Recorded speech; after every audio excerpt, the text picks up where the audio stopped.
Question number 3.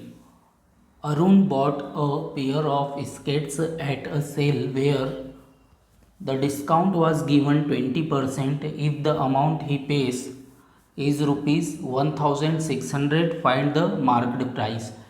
Question में हमें ये बोला गया है कि अरुण एक पेयर ऑफ स्केट्स परचेस करता है एक सेल में, ठीक है, where the discount was given 20% का डिस्काउंट अरुण को मिला है। If the amount he pays is rupees 1600, अगर अरुण ने 1600 रुपीज़ पे किए हैं, then find the marked price. तो मार्क्ड प्राइस क्या है ये हमें बताना है। Suppose marked price rupees x है, ठीक है। अब इस एक्स के ऊपर अगर अरुण को 20% डिस्काउंट मिला है, इसका मतलब अरुण ने 80% पे किया है, ठीक है। 20% डिस्काउंट जो है वो तो माइनस हो जाएगा 100 में से। तो अरुण ने कितना पे किया है? अरुण ने 80% ऑफ एक्स पे किया है। लेकिन क्वेश्चन में दिया हुआ है कि अरुण ने 1600 रुपीज़ पे किया है। कितना पे किया है? 1600 रुपीज़। यानी कि 1600 रुपीज़ इक्वल होगा 80% ऑफ एक्स के।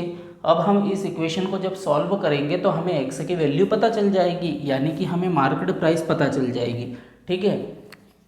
Question number 3 solution. Let the market price be, let the market price be rupees x. हमने ये मान लिया कि अरुण ने जो पेयर ऑफ स्केट खरीदा है उसकी मार्केट प्राइस एक्स रुपीज़ है। अब उसे इस पर 20% डिस्काउंट मिला, यानी कि अरुण ने 80% पे किया है। 20% तो सब्ट्रैक्ट हो गया ना एक्स में से, ठीक है। एक्स जो मार्केट प्राइस है इस पर 20% डिस्काउंट मिला, तो अरुण ने कितना पे किया? एक्स का 80% पे किया। तो 80% ऑफ एक्स ये अरुण ने पे किया है, ठीक है। लेकिन क्वेश्चन में दिया हुआ है कि अरुण ने रुपीज़ 1600 पे किया है। दैट मीन्स ये दोनों आपस में बराबर हो जाएंगे, ठीक है। अब 80% यानी कि 80/100 ऑफ की जगह मल्टीप्लाई, फिर x is equal to rupees 1600। अब हम 80 और 100 को 20 से कैंसिल कर लेंगे। 24 ज़ा 80 एंड 25 ज़ा 100, यानी कि 4/5 आ गया।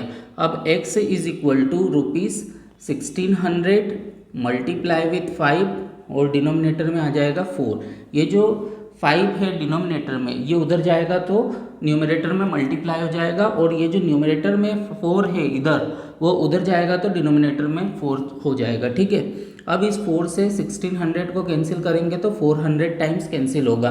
400 का 5 से मल्टीप्लाई करेंगे तो 2000 आ जाएगा। तो x की वैल्यू हो गई 2000 रुपीज़, यानी कि अरुण ने जो पेयर ऑफ स्केट्स परचेस किए थे उनकी मार्केट प्राइस 2000 रुपीज़ थी, ठीक है। So the market price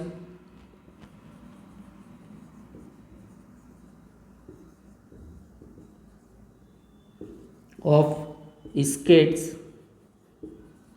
is rupees 2000। This is the answer, ठीक है।